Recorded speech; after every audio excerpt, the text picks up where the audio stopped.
উনি ওনার পুরা নাম তো আপনি জানতে পারছেন মনে হয়, যেহেতু আমাদের ওখানে দরবারে আমাদের নেম প্লেট আসলো, ওনার উল্লেখ করা আছে। উনি একজন শিক্ষক ছিল, সরকারি প্রাইমারি স্কুলের একজন শিক্ষক ছিল। আর আমার বাবা ওই এই আধ্যাত্মিক যে সাধনাটা করছিল এবং এই যে কামালিয়াত যে সফল করছিল, এটা উনি ঢাকার কেরানীগঞ্জ উপজেলা, এটা হচ্ছে কলাতিয়া ইউনিয়ন, গ্রামের নাম হচ্ছে তালেপুর। তালেপুর সরকারি প্রাথমিক বিদ্যালয়ে উনি 18 বছর শিক্ষকতা করেছেন। 18 বছর, মেবি বিগিনিং 62 থেকে মনে হয়, মেবি 62 থেকে আপনার 79 পর্যন্ত ছিল বোধ হয় ওখানে, বা অথবা 78 পর্যন্ত, এরকম আর কি ওখানে ছিল। এবং ওখানে উনি যখন ওখানে শিক্ষকতা করতো, ওনাদের একটা গ্রুপ ছিল। উনি আবার ভালো ফুটবল খেলতো, একজন ফুটবল প্লেয়ার ছিল ভালো। সেই ক্ষেত্রে ওখানে ওনার সাথে সবারই একটা ভালো একটা সখ্যতা ছিল। এখনো যদি ওই তালেপুরে গিয়ে কেউ জিজ্ঞেস করে সামাদ মাস্টার, তার সবাই চিনে, অন্তত বয়স্ক যারা তারা চিনে বা খুব রেসপেক্ট করে। সেই ক্ষেত্রে ওখানে ওই অনেক পিসাবরাই আসতো।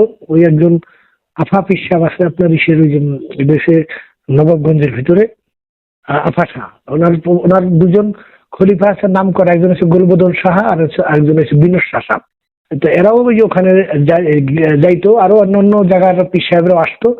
তো তার মধ্যে ঝিটকা শরীফ মানিকগঞ্জে, ঝিটকা শরীফ যে তাসাউফের সম্রাট বাংলাদেশে যাকে আমরা বলি, আরবি এবং ফার্সি ভাষাকে যারা বাংলা ভাষায় রূপান্তর করে 40-এর তালিম, অজুদিয়া তালিম, পা থেকে মাথা পর্যন্ত কোথায় কিভাবে আছে সেটা যারা প্রচার করেছেন, প্রকাশ করেছেন, সেই ঝিটকা শরীফের মহান সুফি সাধক দেওয়ান আব্দুর রশিদ আল চিশতি নিজামী, দেওয়ান রশিদ নামে যিনি পরিচিত, যিনি বাংলা ভারতকে কাঁপিয়ে দিয়েছেন। আর একজন হচ্ছে ওনারই পীর ভাই, মানে ওনারই শিক্ষাগুরুর মতো, মানে দুজনের একজনই পিসাব, সে হয়েছে কলকাতা খোদাগঞ্জ রোড বেলেঘাটা। ওনার পিসাবের নাম হচ্ছে শাহ সাফাতুল্লাহ কুতুবুল আলম। তো ওনারই মুরিদ এই দুজন, একজন হচ্ছে আহমদ কাউসার আলী চিশতি জিন্দা শাহ। ওনার ধুমধামে 7 দিন পর্যন্ত শিক্ষার সবচেয়ে বড় প্রোগ্রাম ওনারটাই হয়, 7 দিন পর্যন্ত চৈত্র মাসে হয়। আর ওনারই পীর ভাই হয়েছে মানে এই দেওয়ান রশিদ। দেওয়ান রশিদের খলিফা এবং খাদেম ছিল আমার দাদা হুজুর শাহ সুফি মৌলভী সুলতান উদ্দিন আহমদ আল চিশতি নিজামী। তালেপুরে সফর করতো তখন।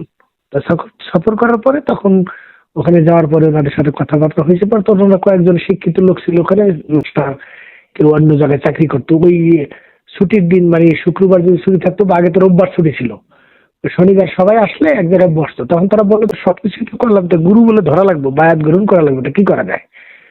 তো তখন তারা বললো এখান তো বিভিন্ন ধরনের পিসাবরা আসে, কাকে ধরা যায়? আমার বাবা আবার কম বেশি বলে যে আরবি লাইনে একটু ভালো বুঝতো আর কি, কোরআন শরীফ ভালো জানতো বা হাদিস সমস্ত জ্ঞান রাখতো। তখন তারা কয়েকজন এই বিভিন্ন পিসাবগুলোর কথাবার্তা বলার পরে ঝিটকা শরীফ থেকে যেত আমার দাদা হুজুর যে সুলতান চিশতি আর কি, সুলতান উদ্দিন আহমদ চিশতি নিজামী। তো পরবর্তীতে ওনার কাছে ওনারা বায়াত গ্রহণ করে। বায়াত গ্রহণ করার পর ওখানেই মোটামুটি ওই বছরে 2 বার আসতো আমার ওই দাদা হুজুর। আর ঝিটকা শরীফে ওরা ওরস শরীফে যাইতো, ওই দেওয়ান রশিদে ওরস করতো 12ই ভাদ্র, তখন এখনো 12ই ভাদ্রই হয়, ওই ওরসে ওনারা যেত। আর একটা করতো 26শে ফাল্গুন। 26শে ফাল্গুন মানে ওনার মুর্শিদের নির্দেশিত আর কি ছিল যে ওই সাফাতুল্লাহ, যিনি সাফাতুল মিসকিন বলা হতো ওনাকে, সাফাতুল্লাহ সাহেব উনি ঝিটকা শরীফে একবার এসেছিল, একবার না 2 বার দিন এসেছিল। তখন উনি বলে গিয়েছিল যে দেওয়ান রশিদকে তো আমি সবকিছু দিতে পারলাম না, তো এই যে তুমি ওরকে সবকিছু দিয়ে দেবো না, যে আহমদ কাউসার আলী চিশতিকে বলে গিয়েছিল যে তখন তাকে তুমি খেলাফত দিও, তখন সে তাকে খেলাফত দিয়ে তালিমটা সব যা কিছু ছিল দিয়ে দিয়েছিল। তো ওই 26শে ফাল্গুন মানে সাফাপীরের জন্ম উপাধ দিবস ছিল 7ই চৈত্র। ওই 7ই চৈত্রটা করে ওই আহমদ কাউসার আলী চিশতির লোকজন। আর 26শে ফাল্গুন যেটা, ওটা সুলতান চিশতি এবং ওই যে দেওয়ান রশিদের বাড়িতে যারা অরিজিনাল আছে তারা করতো।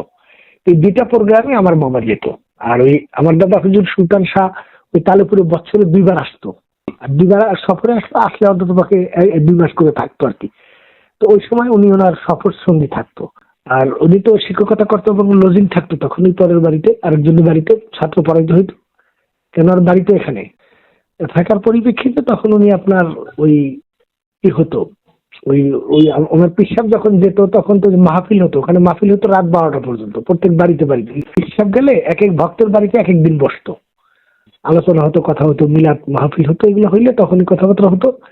আর উনি কি করতো, ওই সবাই রাত 12টা 12:30 দিকে যখন চলে আসতো তখন উনি আর আসতো না, উনি ওনার পিসাবের সাথে থাকতো। তাহলে সবার তো বউ বাচ্চা আছে, সবাই চলে আসতো, উনি তো ওখানে আর ওনার বউ বাচ্চা নেই, এই জন্য উনি পীর সাহেবের সাথেই থাকতো, খেদমত করতো। তো ওনার পীর সাহেবের যে কাজটা করতো আমার দাদা হুজুর, সেটা হয়েছে 12টা-1টার দিকে ঘুমাইলেও আরো 2বার সে উঠতো। এটা কি ভক্তকে পরীক্ষা করার জন্য না কি জানি না আমরা। 2বার উঠলে তা সে ঘুমে থেকে ওঠার আগেই উনি উঠতো, উঠে তার জুতাটা খুলে দিত। আবার যখন ওই অজু টজু করতো বা প্রস্রাব পায়খানা করলে আবার ফিরে অজু করার পর জুতাটা মুছে দিয়ে আবার পা ঢুকে দিত। এই ডিউটি উনি করছে এই 18 বছর ওখানে। এবং 18 বছর উনি যখন চলে আসবে, আমরা যখন ছোট তখন বললো যে ও পিসাবের কাছে একবার বলছিল যে আমি তো তো বাচ্চা কাছে হয়েছে, ওদের স্কুল টিস্কুল যাইতে হবে এখন, তোদের তো আমার তো যাওয়া দরকার। তখন বললো যে প্রথমবার কিছু বলে নাই, পরে আবার 5 বছর পরে আবার যখন বলছে কয় এখনো সময় হয়নি। তৃতীয়বার যখন বলছে তখন বলছে বেটা তুই যদি চলে যাস তো এটা আমার তালিপুর নষ্ট হয়ে যাবো। তালিপুর থেকে 2টা ঘাসি নৌকায় করে প্রত্যেক বছর জিটকা শরীফ মানুষ যাইতো 18ই ভাদ্র 12ই ভাদ্র ওরসে। বললো তুই গেলে তো এটা কবে না। তো ওনারা কয়েকজন ছিল, তার মধ্যে অজেদ খান ছিল একজন, ওনার সেও খেলাফত প্রাপ্ত আরেকজন ছিল শামসু ও সাহেব, আরো কয়েকজনই ছিল এমন কয়েকজন। তখন খেলাফত দেওয়ার জন্য ওনাকে যখন বললো তখন উনি বললো আমার খেলাফত লাগবে না, আপনি আমার খেলাফত। সেটা তো ঠিক আছে, তারপর তুমি নিয়ে নাও। তখন উনি নিয়ে নেই, ওনাকে কয়েকবারই সাদার পরে উনি নেয় নাই।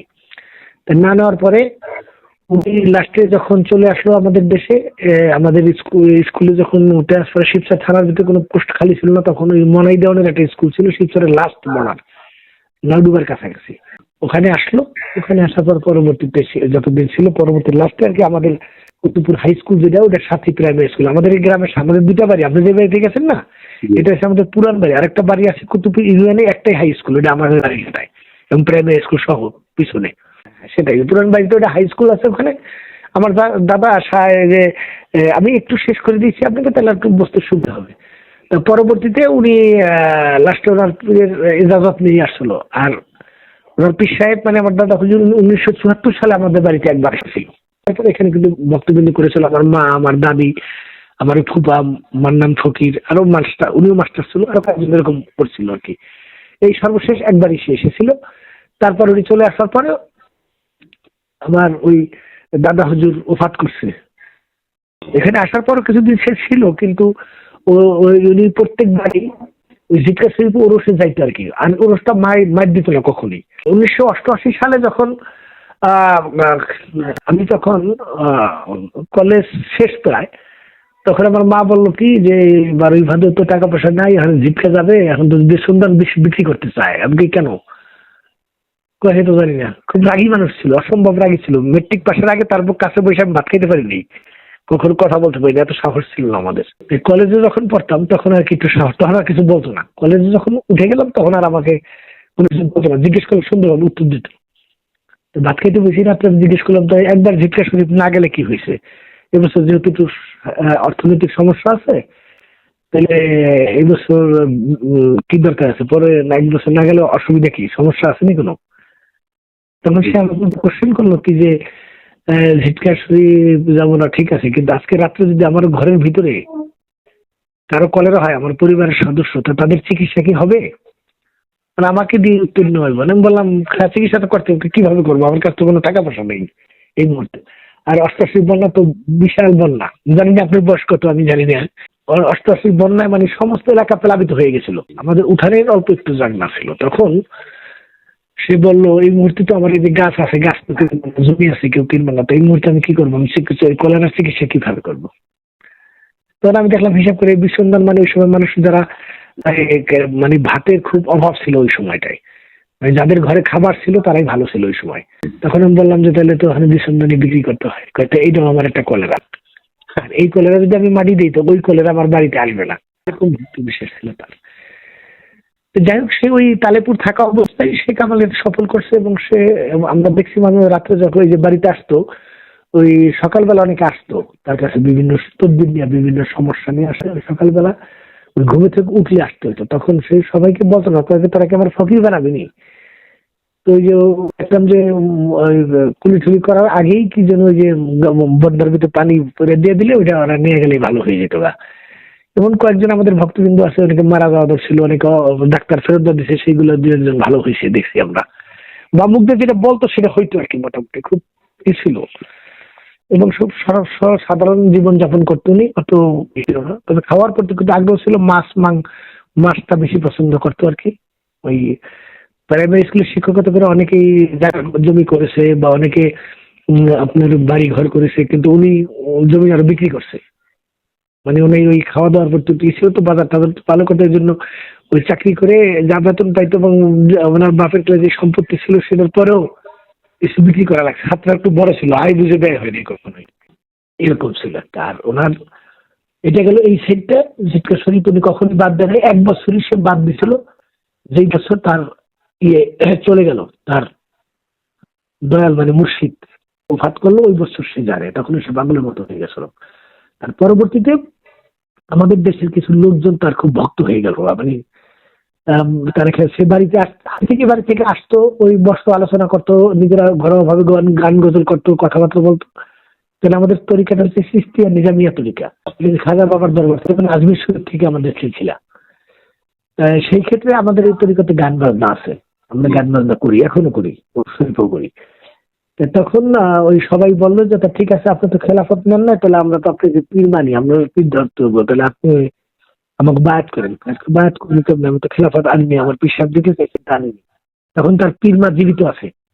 এই 1988 সালেই তখন সে ওই তার এই লোকজন আরো যারা ছিল, আবার আমার বড় বাবা ছিল মাস্টার মান্নান ফকির একজন, সে সহ জিটকা শরীফ বসে যায়। তখন তার ইচ্ছার বিরুদ্ধেই তাকে ওই পীর মাকে যায় বলছে যে আমরা তার কাছে বায়াত গ্রহণ করবো, তাকে আপনারা খেলাফত হয়তো বলে গেছে তার হুজুরেও। তখন ওই দেওয়ান রশিদের বাড়ির যে তার নাতি ছিল একজন মহিউদ্দিন পিসাব, সে তখন পাড়ি টেবিল পড়াই দিয়ে খেলাফত দিয়ে দেওয়ার পরে যে ওদেরকে আইসা এই বায়াত করলো, এবং তখন থেকে সে আর কি মোটামুটি এই তরিকতের কাজ শুরু করলো এবং প্রচার করতে শুরু করলো। সে ঘর থেকে বের হয় নাই, বাহির হলে অনেক মুরিদ করতে পারতো, কিন্তু সে অল্প কয়েকজনকে বায়াত করার পরে বসেছিল। আমি বলছি যে এটা অনেক কঠিন কাজের, সবাই এগুলো পারবে না, কথা দিয়ে কথা রাখবে না। আর অনেক সময় এদেরকে বকাবাজিও করতো যে তোরা তো আগেই বলেছিলাম তোর অন্য জায়গায় যায় মুড়ি আমার পীর বানাইস না, তোরা তো কথা মানবি না আমার। তখন এই কথাই ছিল। তো তখন পরবর্তীতে সে প্রায় 200-250 মতো ভক্ত রেখে গেছিল। পরবর্তীতে আমাকে দায়িত্ব দিয়ে গেছে আর কি, যাওয়ার আগে তার ভক্তদের ভিতরে আর কাউরি দায়িত্ব দেয়নি, আমাকে ওই গদিনিশী হিসাবে দায়িত্ব দিয়ে গেল। পরবর্তীতে আমিও কিছু মুরিদ টুরিদ করতেছি, এখন আছে কিছু মুরিদ টুরিদ আমাদের, এবং লোকজনে আমাদের এই বাৎসরিক অনুষ্ঠানে আমরা বড় ধুমধাম করে থাকি। আর জিটকা শরীফ ওরসগুলোতে আমরা যাই। আর প্রত্যেক মাসে সে বলে গেছে যে প্রত্যেক মাসের শেষ বৃহস্পতিবারে তোমার বলবো, ওটা আমরা বসি। আর আমাদের বংশ পরিচয় হয়েছে, আমার দাদা হাজী আইজুদ্দিন মোড়ল, তার নামে আমাদের গ্রাম। আমার 3 দাদা ছিল, আমার বড় দাদা ছিল মফিজুদ্দিন মোড়ল, সে খুব মাদবর ক্লাসের মানুষ ছিল, ঘোড়া দিয়ে মাদবরি করে, তার নামে একটা গ্রাম আছে। আর স্কুল যে করছে আমার ছোট দাদা জামাল মৌলভী, তার ছেলে একজন ছিল রেজা শাহজাহান, বীর মুক্তিযোদ্ধা ছিল, মুক্তিযোদ্ধার কমান্ডার ছিল, এবং সে শিবচরে 78 সালে ইলেকশন করেছিল, এবং বঙ্গবন্ধুর সাথে খুব ভালো সম্পর্ক ছিল তার, খুব লম্বা মানুষ ছিল। তো এই রেজা শাহজাহানের বাবাই ছিল জামাল মৌলভী, সেই স্কুল কলেজ টলেজ মাদ্রাসা অনেক কিছু করতে চাইছিল।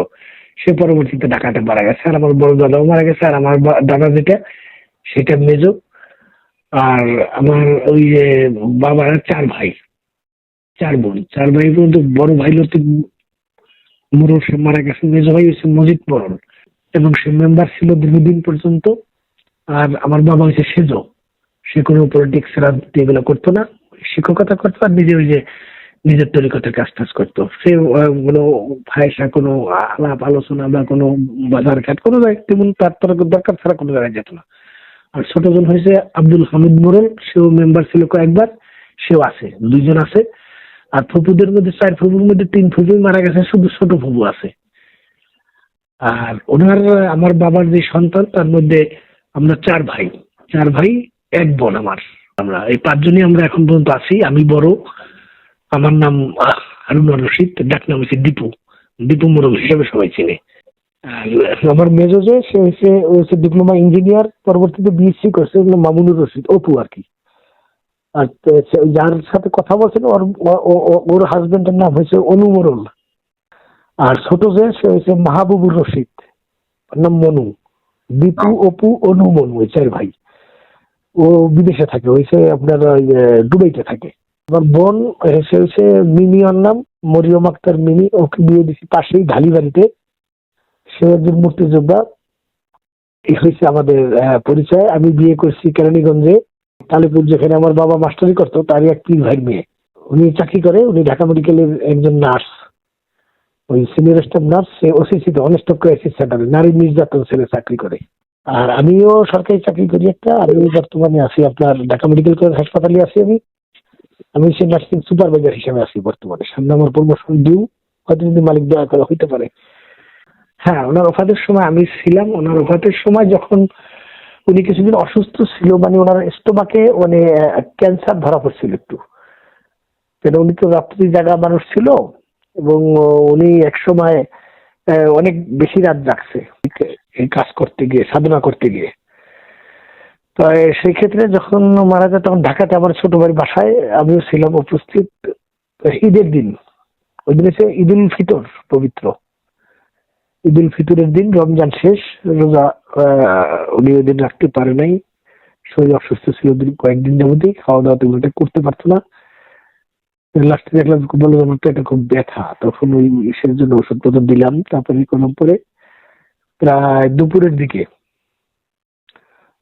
দিকে আনুমানিক 3টা হবে বোধ। আমরা দুপুরে খাওয়া দাওয়া করছি আর কি, 3টা সাড়ে 3টা এই টাইমে বললো।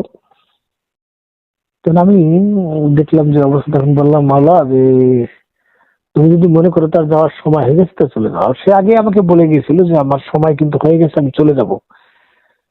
সেইভাবে সে সবকিছু বলে দিয়ে গেছিল সবাইকে, এবং সেভাবে আমাকেও খেলাফত দিয়ে গেল যে আমি বাড়িতে যেতে পারি না পারি, আমাকে ঢাকা থেকেই আরো পীর ভাই কয়েকজনকে ডাক দিয়ে খেলাফত দিয়ে গেল। তখন বলল যে আমার তো সময় চলে আসছে। তখন বিশেষ সময় আমি দেখলাম, আমি একটা সেকেন্ডের জন্য দিকে ছিলাম, তখন আমার মাকে জিজ্ঞেস করলি দীপু কোথায়। গেলাম, গেল পরে আমার দিকে চাইলো, তারপরে বলো লা ইলাহা ইল্লাল্লাহু মুহাম্মাদুর রাসূলুল্লাহ, স্পষ্ট আমি শুনতে পেলাম। শোনার পরে সে চোখ বন্ধ করে চলে গেল। না, উনি আর কাউকে খলিফা বানিয়ে যায় নাই, আমাকে একাই দিয়ে গেছিল। এবং এখন আমাদের ওই যে 7ই এবং 8ই কার্তিক যে প্রোগ্রাম হয়, এই প্রোগ্রামে আমাদের 2 দিন ব্যাপী প্রোগ্রাম হয়। সেখানে আধ্যাত্মিক ওয়াজ মাহফিল হয়, তাসাউফের বয়ান টায়ান হয়, তারপর ওই গান গজল হয়, সবকিছু হয়। তারপর আমার ওই যে পীর ভাই যারা আছে, যারা দীর্ঘদিন যাবত তার সাথে চলাফেরা করছে, কেন আমি তো মনে করেন ছাত্র মানুষ ছিলাম, বিভিন্ন জায়গায় থাকছি, চাকরি বাকরি করছি, আমি সবসময় তাকে সঙ্গ দিতে পারিনি বেশি।